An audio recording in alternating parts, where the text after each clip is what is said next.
हैं और कोशिश करेंगे कि अब हम गाड़ी में भी बैठ के जाएं और आपके साथ घूमें थोड़ा। बहुत अच्छा।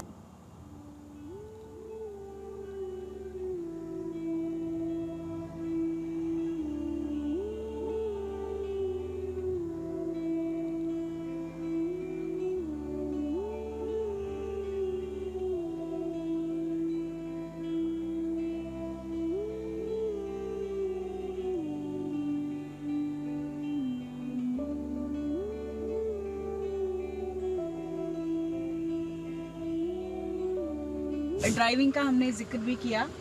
अब ये देखिए, एक खेत से इस खेत में कितनी दूर तक आते हो महाराज जी आप? ये तो आधा किलोमीटर बस।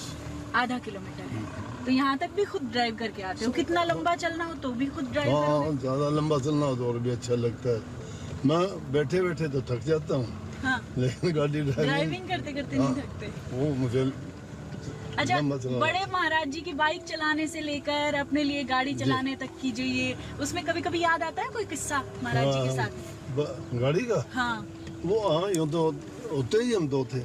परफेक्ट ड्राइवर मानते थे आपको बड़े महाराज जी? हाँ, बस जब गाड़ी चलाता था ना, हाँ, जैसे आप बैठे सीट पे बैठ गए ना, हाँ, तो आंखें बंद करके अपने काम में लग जाते थे, निश्चिंत हो जाते। हाँ, मैं चाहे कैसे भी चलाऊं, मुझे कभी ये नहीं कहा। हाँ। और दूसरा अगर कोई चलाता था फिर कहते थे कि अच्छा नहीं है।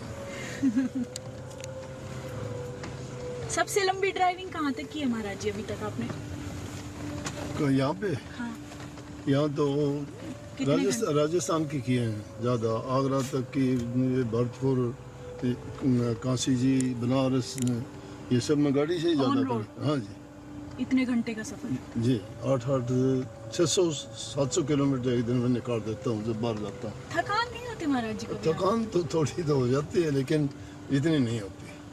जब ये ऊर्जा जो होती है संतों में, ये कहाँ से आती है? ये बड़ी जादुई बात नहीं है कि हम बच्चे थक जाते हैं लेकिन आप लोग नहीं थकते? वो दुनियादारी के लोगों को उस पर यकीन नहीं आएगा, क्योंकि एक जो नाम की शक्ति होती है ना, हाँ, वो अलग ही चीज है। हाँ, वो हर चीज से उबार देती है आदमी को। ना डर लगता, ना थकान होती, बस वो एक अलग शक्ति है जो हमारी मदद करती है और सब की करती है। ये भी अपना, ये पूरा ये भी अपना है। अच्छा अच्छा, तो ये अब हम समाधि स्थल तक जा रहे हैं? हाँ जी।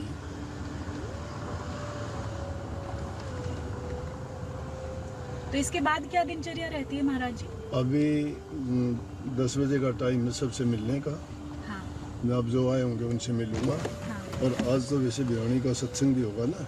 अच्छा। वहाँ जाना है, नहीं तो यहाँ इतनी संगत होती है कि सबसे बात करना, सोमवार से शुक्रवार तक उनकी बात होती है, जो भी कोई पूछने की, आशीर्वाद की, कोई सलाह उनको जो लेनी होती है, एक एक आदमी सबको समय देता हूँ। और शनिवार और इतवार को सत्संग का दिन होता है। अच्छा। उस दिन इन बातों का कोई जिक्र नहीं, ना किसी से कोई ऐसी बात, सिर्फ सत्संग होगा। सिर्फ सत्संग? हाँ जी।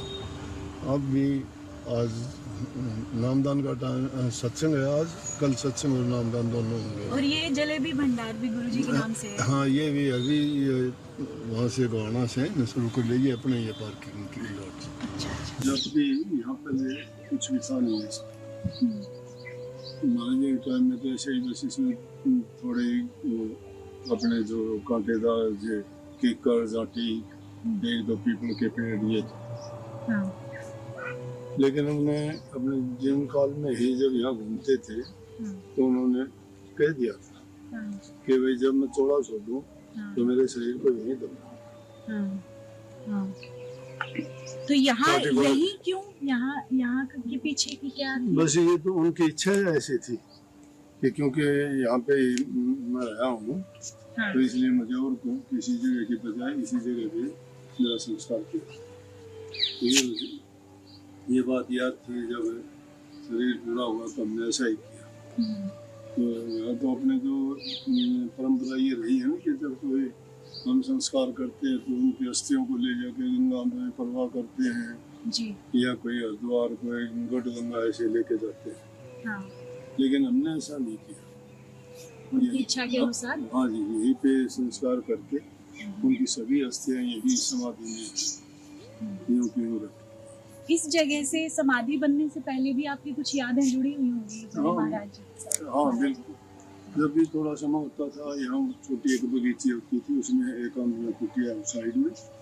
ये सब बाद में बना है? ये सारा पूरा, ये तो उनके चौड़ा छोड़ने के बाद में ही तैयार किया गया।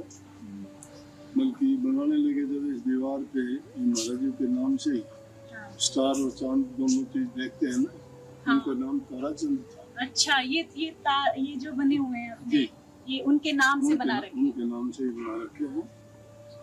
ये दिखाइएगा कैलाश, देखिए पीछे ये जो स्टार बने हुए हैं, ये देखिए आप, ताराचंद बड़े महाराज जी का नाम था। तो ये तारा और फिर बीच में आप चांद जो है वो देख पा रहे हैं। ये विजन किसका था महाराज जी? ये तो वैसे तो समाधि भी इसी स्टार पे बनाई है ना। अच्छा, स्टार ही बना हुआ है। देखोगे नीचे भी स्टार ही है, अंदर भी स्टार ही है जो बनाई गई है। और इसकी खूबी यही है कि बाहर से देखने से लगता है कि जैसे कोई देखे नहीं है इसको, किस चीज पे टिके। तो जो उनके नाम से, बल्कि इंजीनियर ये कहने लगे ये संभव नहीं है उसके। अच्छा, बोले ये हो ही नहीं सकता, फट जाएगी जो मेरे के अपने आप बना नहीं बनता। तो ये आपके दिमाग में सोच कैसे आई महाराज? क्योंकि महाराज जी का नाम था ना, इसलिए मैंने सोचा कि मैं जो है उनके नाम से ही स्टार और चांद दोनों को मिला के बना दूं। तो उनके बाद जब भी कोई देखेगा तो याद आएगा कि ताराचंद महाराज जी। तो लोगों को भी एक नई चीज, इसीलिए मैंने इसी टैटू भी यही बनवाया। ये देखिए महाराज जी के हाथ पे भी टैटू है। ये देखिए, ये स्टार और ये चांद, ये बड़ी कमाल की बात है। और ये देखिए, शिष्य परंपरा और गुरु भक्ति यही होती है कि आप अपने गुरु को हर जगह पाते हैं, चाहे आप उनके नजरिए में देखें, उनके विचारों में देखें, चाहे आप अपने, अगर टैटू भी आपने गुदवाया है तो वहां भी जो है गुरु जी की छाप दिखाई देती है। तो ये आपका जो एक बॉन्ड है, ये बहुत ही खूबसूरत बॉन्ड है महाराज जी। हम पहले से भी देखें तो देखिए कैसे एक खटपट जैसे से कुछ शुरू हुई कहानी है ना, और फिर धीरे धीरे जो है दूरी भी हुई, आप आना मिलना नहीं चाह रहे थे, लेकिन अचानक से फिर जो है वो इतने कमाल का एक मजबूत बंधन बन जाता है। ये भी कुछ रूहानी होता है। हाँ, बस ये भाभी को मंजूर था, या कोई यूं कहें कि पूर्व जन्म के संस्कारों के कारण ऐसा हो पाया, या संतों की इच्छा भी थी। संत जो चाहे वो कर सकते। तो ये कैसे लगता, कैसे पता चलता है कि ये आदमी की जो मेरे से वाइब्स मिलती हैं, या ये कुछ है जो अलग है भाव दो लोगों के बीच में? ये कुछ अंदर से आती है? अंदर से भी आती है, आदमी को फीलिंग हो ही जाती है। उनकी बात मिल जाती है, आपस में उनके विश्वास, उनकी सोच, उनका चीजें जब एक दूसरे से मेल खाती हैं तो ही उनका आपस में वो बनता है। अंदर गुरुजी की समाधि तक चले? हाँ। ये पूरा एरिया बाहर का है, और अब आपको थोड़ा मंदिर भी दिखाते हैं, गुरुजी की समाधि जहाँ बनी हुई है, बड़े महाराज जी की समाधि। ये बड़ी सुंदर सी जो है उनकी मूर्ति दिखाई दे रही है। पूरा जो एरिया है ये समाधि स्थल है बड़े महाराज जी का, ताराचंद महाराज जी का। क्या संदेश देना चाहेंगे आप लोगों को, समाज को? गुरु शिष्य का जो संबंध है वो प्रेम का है, अगाध विश्वास का है, और दृढ़ आस्था का है। और जो आदमी अपने गुरु में आस्था और विश्वास रखता है उसका जीवन सफल हो जाता है, चाहे वो कुछ करे या ना करे। आस्था और प्रेम एक ऐसी चीज है जो इंसान को दो को मिला के एक ही मत हो जाते हैं। गुरु शिष्य दो होते नहीं, और पोत में एक ही। गुरु और शिष्य को ये एहसास कब होता है महाराज जी कि वो एक आत्मसात हो गए, एक दूसरे की आत्मा में समाहित हो गए?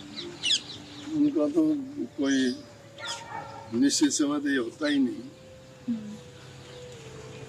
आप सोते हो तो आपको पता लगता है कि आप कब सोए थे। आप ये तो कह सकते हो बिस्तर पे कब गए थे, लेकिन आप ये नहीं कह सकते सोए कब थे। बिल्कुल ठीक बात है। ये भी अंदर ही कुछ रहता है। तो ये और उस टाइम में कौन याद करता है ये कब हुआ, कैसे हो गया। पहले नहीं सोचते, वो तो बाद में सोचते हैं कि ऐसा होना कैसे संभव हुआ। तो ये बड़े महाराज जी का समाधि स्थल था। हमने महाराज जी के साथ घूमा, तमाम बातें हमसे साझा की, महाराज जी ने उनसे जुड़ी हुई यादें भी बताई, और एक गुरु का एक शिष्य का एक गुरु से बिछुड़ना क्या होता है वो हमें महाराज जी की आंखों में दिखाई भी दिया। उनकी भावुकता हमें दिखाई दी, उनकी आंखों में जो एक कसक थी अपने गुरु से बिछड़ने की, वो कहीं ना कहीं हमने महसूस भी की। और गुरु शिष्य परंपरा को लेकर आप समझ सकते हैं कि कितनी बड़ी वानगी है कि रोम रोम में कण कण में गुरु हैं, हर विजन में गुरु हैं। एक गुरु का नाम अगर ताराचंद जी महाराज है तो कैसे उनके शिष्य जो हैं हर जगह चांद और तारों में उन गुरु को फिर से निहारने की कोशिश करते हैं। महाराज जी हमारे साथ जुड़े और तमाम सवाल जो एक आम व्यक्ति एक संत से जानना चाहता है, ये हमने जानने की कोशिश की, समझने की कोशिश की, और हम उम्मीद करते हैं कि महाराज जी की बातों से, महाराज जी के इन विचारों से आप भी लाभान्वित हुए होंगे। बहुत बहुत शुक्रिया महाराज जी। बहुत बहुत आगे बढ़े और